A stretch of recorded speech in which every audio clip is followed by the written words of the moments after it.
Hi everyone, आज यहाँ पर जो है इस लेक्चर में जो है हम बायोलॉजी के जो है एनसीईआरटी जो है 11th की जो बायोलॉजी है उसमें देखते हैं। टोटल 5 यूनिट है। तो यहाँ पर आज जो है हम जो एनसीईआरटी 11th की तीसरी यूनिट है the structure and functional unit of cell, ये वाली जो यूनिट है यही जो है यहाँ पर स्टार्ट करने जा रहे हैं इस लेक्चर में।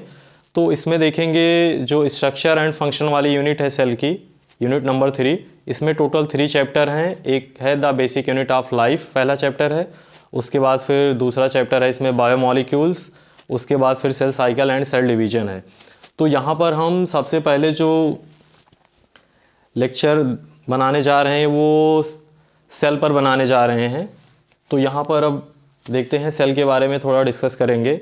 तो जैसे एनसीईआरटी के अकॉर्डिंग ही सारी चीज़ें पढ़ रहे हैं, तो जब देखते हैं कि सेल हम अपने चारों तरफ जब देखते हैं तो हमको बहुत सारी चीज़ें दिखाई देती हैं। कुछ लिविंग चीज़ें होती हैं, कुछ नॉन लिविंग चीज़ें होती हैं। तो इन्वायरमेंट में हम बहुत सारी चीज़ें देखेंगे, लिविंग और नॉन लिविंग। उनको डिफ्रेंशिएट करने के लिए कुछ फंडामेंटल यूनिट्स होती हैं जिनके बेसिस पर जो है हम डिफ्रेंशिएट कर सकते हैं किसी भी स्ट्रक्चर को कि ये लिविंग है कि नॉन लिविंग है। तो यहाँ पर जो है लिविंग और नॉन लिविंग को एक दूसरे से डिफ्रेंशिएट करने के लिए, सेपरेट करने के लिए हम बोल सकते हैं जिसमें सेलुलर ऑर्गेनाइजेशन होता है, यानी कि ऐसे जिसमें जो है सेल्स पाई जाती हैं। जहाँ पर सेल्स पाई जाएंगी उसको हम कहेंगे लिविंग, और जहाँ पर सेल्स नहीं पाई जाएंगी उसको हम बोलेंगे कि ये नॉन लिविंग थिंग्स है। उसके बाद फिर देखते हैं कि सेल को सबसे पहले डिस्कवर कौन किया था। सेल्स की अगर डिस्कवरी देखेंगे तो सेल को सबसे पहले डिस्कवर किए थे रॉबर्ट हुक। रॉबर्ट हुक ने जो है सेल को सबसे पहले डिस्कवर किया था 1665 ईस्वी में। इन्होंने जो सेल डिस्कवर की थी वो एक कॉर्क सेल थी, और वो कॉर्क डेड सेल थी, प्लांट सेल थी। और ये अपने द्वारा बनाए गए माइक्रोस्कोप से सबसे पहले उसको देखे थे और बताए थे कि जो सेल का स्ट्रक्चर होता है ये मधुमक्खी के छत्ते की तरह होता है। जैसे मधुमक्खी का जो हाइव होता है उसी के तरह इनमें जो है कंपार्टमेंटलाइजेशन होता है। और इन्होंने जो है 1665 ईस्वी में डिस्कवर किया था, और एक बुक इन्होंने लिखा इनकी बुक का नाम था माइक्रोग्राफिया। इन्होंने अपनी बुक में जो है माइक्रोग्राफिया में जो है सारा सेल के बारे में डिटेल में बताया है। और ये जो सेल देख रहे थे वो एक डेड कॉर्क सेल थी, और इन्होंने सेल की केवल जो है सेल वॉल को ही देखा था। उसके बाद फिर देखते हैं कि सेल्स जो है ये बेसिक यूनिट ऑफ लाइफ बोलते हैं। किसी भी ऑर्गेनिज्म की अगर बॉडी की सबसे स्मॉलेस्ट यूनिट देखेंगे क्या होती है, या बेसिक यूनिट क्या होती है, तो सेल होती है। जितने भी लिविंग ऑर्गेनिज्म होते हैं उनकी बॉडी जो है सेल से मिलके ही बनी होती है। कुछ ऑर्गेनिज्म को देखेंगे हम जो है सिंगल सेल से मेड अप होते हैं, यानी कि उनकी बॉडी सिंगल सेल से मिलके बनी होती है। उन सभी ऑर्गेनिज्म को हम यूनिसेलुलर बोलते हैं। और कुछ एनिमल ऐसे होते हैं जिनकी बॉडी बहुत सारी सेल से मिलके बनी होती है, जिनको मल्टी सेलुलर ऑर्गेनिज्म कहते हैं। जैसे यूनिसेलुलर ऑर्गेनिज्म का अगर एग्जाम्पल देखेंगे तो यूनिसेलुलर ऑर्गेनिज्म जो होते हैं इसमें जो मोनेरा, जो 5 किंगडम क्लासिफिकेशन दिया गया उसमें अगर देखेंगे तो मोनेरा और प्रोटिस्टा जो है ये दोनों के दोनों यूनिसेलुलर होते हैं। उसके बाद फिर हम देखेंगे जितनी प्लांट सेल होती हैं, एनिमल सेल होती हैं, ये सारी की सारी जो है मल्टी सेलुलर लेवल पर होती हैं। जैसे एनिमल किंगडम में सारे के सारे देखेंगे तो ये सारे के सारे जो है मल्टी सेलुलर होते हैं। तो ये एक बेसिक आइडिया, थोड़ा सा इंट्रोडक्शन था कि सेल डिस्कवर कौन किया था। सेल जो है नंबर के बेसिस पर 2 टाइप्स की होती हैं, यूनिसेलुलर और मल्टी सेलुलर। उसके बाद फिर देखेंगे जो यूनिसेलुलर ऑर्गेनिज्म होते हैं, तो यूनिसेलुलर ऑर्गेनिज्म जो होते हैं इनका इंडिपेंडेंट एग्जिस्टेंस होता है। कहने का मतलब जो एक सेल से, मान लीजिए कि ये कोई ऑर्गेनिज्म है और ये सिंगल सेल से मिलके बना हुआ है, तो जितने भी इसके वाइटल एक्टिविटीज होते हैं, जो यूनिसेलुलर एनिमल या ऑर्गेनिज्म होते हैं उनके जितनी भी वाइटल एक्टिविटीज होती हैं, जैसे रिस्पिरेशन, फूड का डाइजेशन, तो ये सारी चीज़ें जितनी भी वाइटल एक्टिविटी होती हैं, ऑस्मो रेगुलेशन, वो सिंगल सेल से ही सारी चीज़ें रेगुलेट होती हैं। कहने का मतलब सिंगल सेल का जो है इंडिपेंडेंट एग्जिस्टेंस होता है, और जितनी भी वाइटल एक्टिविटी हैं सारी की सारी इन्हीं एक सेल में जो है परफॉर्म होती हैं।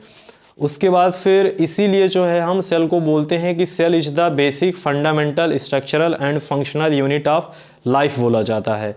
अगर हम देखेंगे तो एनसीईआरटी में देखते हैं कि कुछ लाइनें लिखी गई हैं कि अगर लेस देन सेल, अगर सेल से कुछ भी कम है, मतलब एक सेल से अगर कुछ कम स्ट्रक्चर है तो उसको हम जो है लिविंग नहीं बोल सकते हैं। जैसे इसके एक्सेप्शन देखेंगे तो जो वायरस होते हैं उसमें एक सेलुलर स्ट्रक्चर नहीं पाया जाता है, जिसको हम लिविंग और नॉन लिविंग दोनों बोल सकते हैं, कनेक्टिंग लिंक होता है। तो अगर लेस देन सेल से अगर कुछ भी है तो उसको हम लिविंग जो है नहीं कह सकते हैं। तो यहाँ पर देखेंगे सबसे पहले जो ये रॉबर्ट हुक ने जो सेल देखा था वो एक लिविंग सेल नहीं थी, वो एक डेड कॉर्क सेल थी। लिविंग सेल को सबसे पहले जो है एंटोन वान लीeuwenhoek ने देखा था। एंटोन वान लीeuwenhoek को जो है इन्होंने सबसे पहले जो है माइक्रोस्कोप के थ्रू देखा था। जिन जो सेल्स को देखा था इन्होंने उन सेल को एनीमोलिक्यूल्स बोला था, मतलब वो यूनिसेलुलर सेल्स को देखे थे, कुछ बैक्टीरियल सेल को देखे थे। इनको फादर ऑफ माइक्रोबायोलॉजी भी बोला जाता है। तो अगर लिविंग सेल की बात करेंगे तो लिविंग सेल को सबसे पहले जो है एंटोन वान लीeuwenhoek ने देखा था।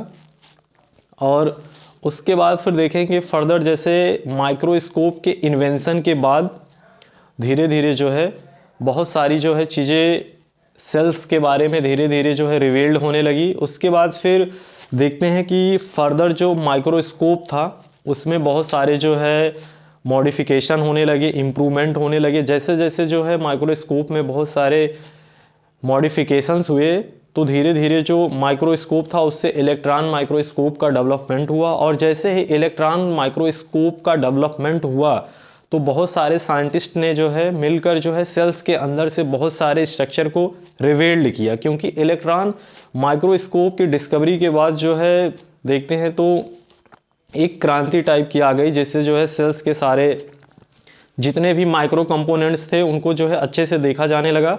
तो सारे भी स्ट्रक्चर को जो है अच्छे से एग्जामिन किया जाने लगा और सेल्स के जितने भी सेल ऑर्गेनल, सेल मेम्ब्रेन, हर एक के बारे में धीरे धीरे उनके कंपोजिशन के बारे में जो है धीरे धीरे डिस्कवरी होने लगी। तो ये एक बेसिक इंट्रोडक्शन था कि सेल जो है बेसिक यूनिट ऑफ लाइफ होती है, स्ट्रक्चरल या फंक्शनल यूनिट ऑफ लाइफ होती है। कुछ एनिमल होते हैं जो सिंगल सेल से मिलके बने होते हैं और कुछ ऑर्गेनिज्म जो होते हैं वो मल्टी सेल से मिलके बने होते हैं, मल्टी सेलुलर होते हैं। उसके बाद फिर देखते हैं कि जैसे हम देखेंगे तो हमारे लाइफ की जो है बेसिक यूनिट जो होती है वो सेल होती है। किसी भी ऑर्गेनिज्म को अगर देखेंगे तो उनकी बॉडी जो है सबसे पहले सिंगल सेल से ही मिलके बनी होती है। जैसे हम लोग जब डेवलप करते रहते हैं, स्पर्म और एग का फ्यूजन होता है तो उससे जाइगोट का फॉर्मेशन होता है।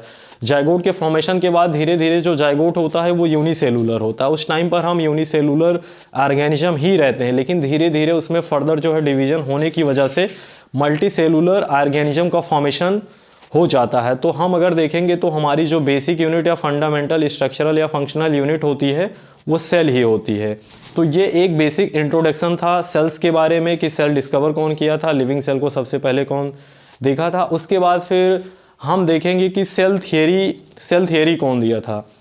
सेल थियरी के बारे में अगर बात करेंगे तो यहाँ पर दो साइंटिस्ट आएंगे, एक है मैथियस स्लाइडेन हैं और दूसरे जो हैं ये थियोडोर स्वान हैं। तो इन दोनों के बारे में देखेंगे। जो मैथियस स्लाइडेन हैं ये एक जर्मन के बोटैनिस्ट थे और ये 1838 ईस्वी में जो है प्लांट सेल के बारे में जो है रिसर्च कर रहे थे, प्लांट के ऊपर अपने सारे एक्सपेरिमेंट कर रहे थे और वहाँ पर देख रहे थे। तो मैथियस स्लाइडेन एक जर्मन बोटैनिस्ट थे। 1838 ईस्वी में इन्होंने बताया कि जो प्लांट होते हैं वो बहुत सारी टाइप्स की सेल से मिलके बने होते हैं और आगे चल के जो है टिश्यू का फॉर्मेशन करते हैं।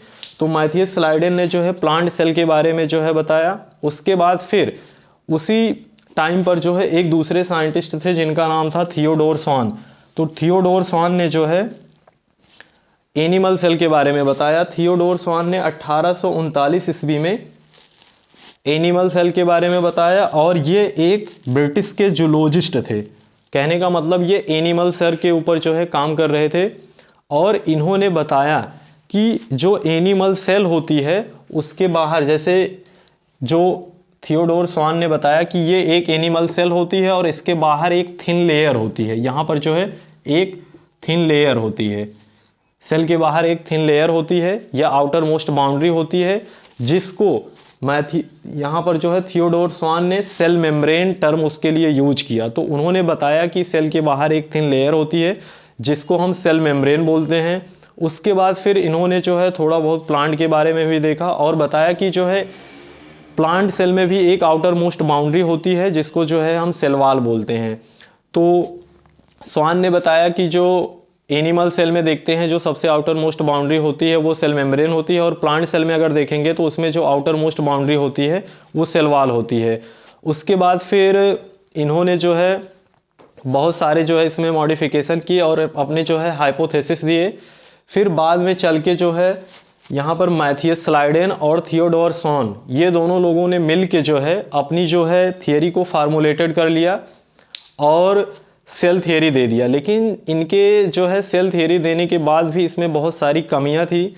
ये लोग तो ये तो बता ही दिए कि जितने भी ऑर्गेनिज्म होते हैं प्लांट और एनिमल ये सेल से मिलके बने होते हैं, फिर टिश्यू का फॉर्मेशन करते हैं, सेल मेम्ब्रेन, सेल वॉल, इन सब के बारे में इन्होंने बताया। लेकिन ये चीज़ बताने में अनेबल रह गए कि नई सेल्स का फॉर्मेशन कहाँ से होता है, ये सब चीज़ें ये नहीं बता पाए। तो ये देखेंगे तो इनकी सेल थियरी का ये जो है ये डीमेरिट है कि ये नहीं बता पाए। मैथियस स्लाइडेन और थियोडोर स्वान दोनों लोग मिलकर ये नहीं बता पाए कि नई सेल्स कहाँ से आती हैं, तो ये बताने में ये अनेबल है। उसके बाद फिर एक दूसरे साइंटिस्ट आते हैं, तीसरे साइंटिस्ट आते हैं जिनका नाम था रुडोल्फ विर्चो।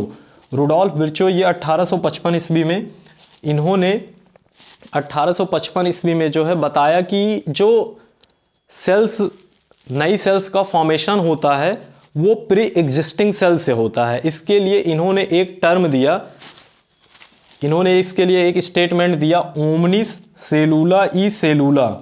ओमनिस सेलुला ई सेलुला का मतलब होता है कि प्री एग्जिस्टिंग सेल से ही जो पहले से एग्जिस्ट कर रही हैं सेल उन्हीं से नई सेल्स का फॉर्मेशन होता है।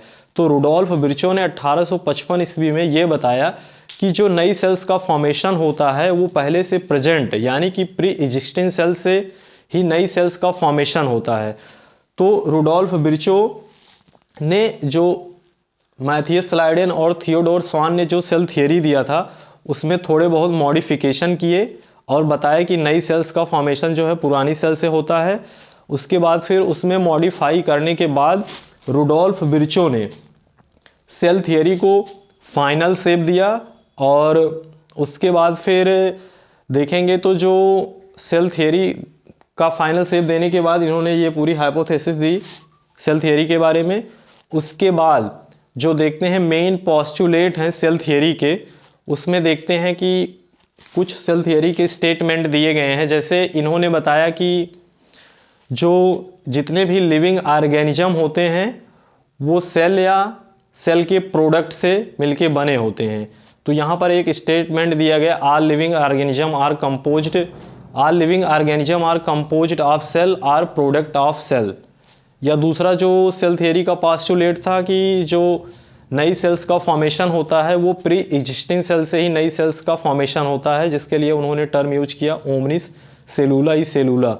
तो ये इस लेक्चर में इतना ही बात करते हैं। यहाँ पर जो है सेल के बेसिक इंट्रोडक्शन के बारे में बात किए। एक साइंटिस्ट हैं रॉबर्ट हुक, इन्होंने जो है सेल्स के बारे में एक बार चीज़ें रिकॉल करते हैं। जैसे रॉबर्ट हुक ने 1665 ईस्वी में सबसे पहले सेल्स को डिस्क्राइब किया, सेल को डिस्कवर किया, और ये जो सेल देखे थे वो एक नॉन लिविंग सेल थी, कॉर्क सेल थी, और इन्होंने सेल वॉल को ही देखा। इन्होंने एक बुक लिया, इनकी बुक लिखा था, इनकी बुक का नाम था माइक्रोग्राफिया, जिसमें इन्होंने सेल के बारे में डिटेल में बताया। उसके बाद फिर सेल्स देखते हैं तो ये बेसिक यूनिट ऑफ लाइफ होते हैं या स्ट्रक्चरल या फंक्शनल यूनिट ऑफ लाइफ होते हैं। सेल से मिलके ही टिश्यू का फॉर्मेशन होता है, टिश्यू से आर्गन, आर्गन से आर्गन सिस्टम, फिर इससे पूरी बॉडी का फॉर्मेशन होता है। तो देखते हैं कुछ ऑर्गेनिज्म होते हैं जो सिंगल सेल से मिलके मेडअप होते हैं जिनको बोला जाता है यूनिसेलुलर। कुछ ऑर्गेनिज्म ऐसे होते हैं जो मेनी सेल से मिलके बने होते हैं जिनको बोला जाता है मल्टीसेलुलर ऑर्गेनिज्म। जो यूनिसेलुलर ऑर्गेनिज्म होते हैं उनमें इंडिपेंडेंट एग्जिस्टेंस होता है। कहने का मतलब सिंगल सेल में ही वो सारी एक्टिविटीज़ को जो है परफॉर्म कर लेते हैं और इंडिपेंडेंटली जो है इन्वायरमेंट में एग्जिस्ट करते हैं।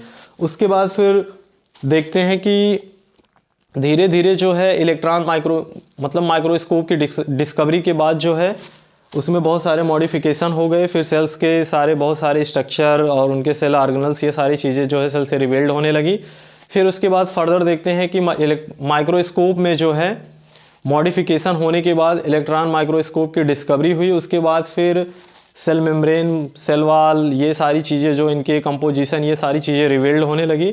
फिर उसके बाद सेल थियरी दी गई। सेल थियरी देने के लिए सेल थियरी जो है 2 साइंटिस्ट ने मिलकर दिया था, एक मैथियस स्लाइडेन थे, एक थियोडोर स्वान थे। मैथियस स्लाइडेन जो थे ये जर्मन के बोटेनिस्ट थे। 1838 ईस्वी में इन्होंने जो है प्लांट के बारे में रिसर्च किया और बताया कि जितने भी प्लांट के सेल होते हैं वो, मतलब जो प्लांट होते हैं वो सेल से मिलके बने होते हैं, या सेल्स आगे चल के जो है टिश्यू का फॉर्मेशन करती हैं, और प्लांट में मेनी टाइप्स के जो है सेल्स पाई जाती हैं। उसके बाद एक दूसरे साइंटिस्ट थे जिनका नाम था थियोडोर स्वान। थियोडोर स्वान ने 1839 ईस्वी में एनिमल सेल के बारे में बताया, और ये एक ब्रिटिश के जूलॉजिस्ट थे। इन्होंने बताया कि जो एनिमल सेल की सबसे आउटर मोस्ट बाउंड्री होती है वो सेल मेम्ब्रेन होती है, जिसको जो है आज के समय में सेल मेम्ब्रेन से नाम से जाना जाता है। और उसके बाद जो प्लांट सेल में आउटर मोस्ट बाउंड्री होती है वो सेल वॉल होती है। ये दोनों लोग ने मिलके जो है अपनी सेल थियरी को जो है फार्मूलेट कर लिया, एक दूसरे से कंबाइन कर लिया, उसके बाद सेल थियरी दे दिया। लेकिन सेल थियरी देने के बाद उसमें कुछ कमियां रह गई। ये नहीं बता पाए कि जो पुरानी सेल्स, मतलब नई सेल्स आती हैं वो कहाँ से बनती हैं। इसके लिए एक दूसरे साइंटिस्ट आए जिनका नाम था रुडोल्फ विर्चो। 1855 ईस्वी में इन्होंने एक टर्म दिया ओमनिस सेलुला ई सेलुला, और बताया जो पुरानी सेल्स हैं उन्हीं से नई सेल्स का फॉर्मेशन होता है। और सेल थियरी को जो है फाइनल शेप देके सेल थियरी को एक फाइनल शेप दिया, और फिर उसके बाद सेल थियरी पूरी कंप्लीट हो जाती है। उसके बाद फिर देखते हैं कुछ पॉस्टुलेट हैं जो सेल थियरी के। उसमें पॉस्टुलेट 2 पॉस्टुलेट हैं मेन, कि all living organism are composed of cell or product of cell. उसके बाद जो है ये बताया गया दूसरा पॉस्टुलेट ये है कि नई सेल्स का जो फॉर्मेशन होता है वो प्री एग्जिस्टिंग सेल से ही नई सेल्स का फॉर्मेशन होता है। तो आज के लेक्चर में बस यही थोड़ा बेसिक इंट्रोडक्शन के बारे में बात करते हैं। इसके बाद जो नेक्स्ट लेक्चर आएगा वहाँ पर देखेंगे an overview of cell. Cell का एक ओवरव्यू देखेंगे कि क्या क्या कंपोनेंट्स होते हैं, cell wall, cell membrane, prokaryotic, eukaryotic cell के बारे में, और थोड़ा बेसिक इंट्रोडक्शन देखेंगे कि सेल ऑर्गेनल्स क्या क्या होते हैं, कितने टाइप्स के होते हैं, ये सारी चीज़ें देखेंगे। तो इस वीडियो में यहीं तक बात करते हैं, उसके बाद फिर नेक्स्ट लेक्चर कंटिन्यू करेंगे। धन्यवाद।